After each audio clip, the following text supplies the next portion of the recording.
Так, қандай болады жатыр ошаң маалымат берилечи.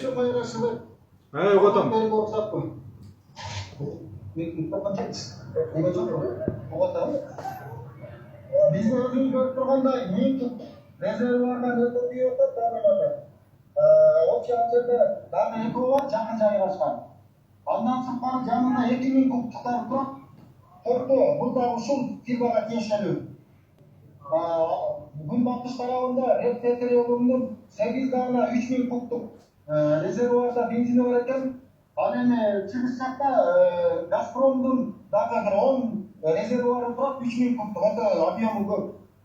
Азыркы мезгилде берип, тогуз акырма менен курчап турабыз. Автолесницаны гана күтүлөбүз, тиги жогору карап күйүп атканды вегетация кылыш үчүн. Температуранын өтө жогору болгондуктан барууга мүмкүн.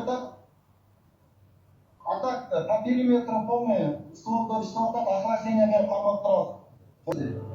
Курчоого канча машина менен курчап турасыңар тегерегин? Азыр дамыганы 9 автоунааны койдук. Ошондой эле жергиликтүү жана мамлекеттик адам ушул немелердин мотовоздору менен 11 Түшүнүктүү. Берки эле автолестница эмне болуп атат? Бүгүнкү күндө шаардык кантип атат? Автолестница жеп келген жок. Сол шаарынан чыгарылдык. Бүтүндөр жолдо. Ошону менен бирге айтып турган нерсе техникалык азыр күйүп аткан. Суу жанагы гидранттар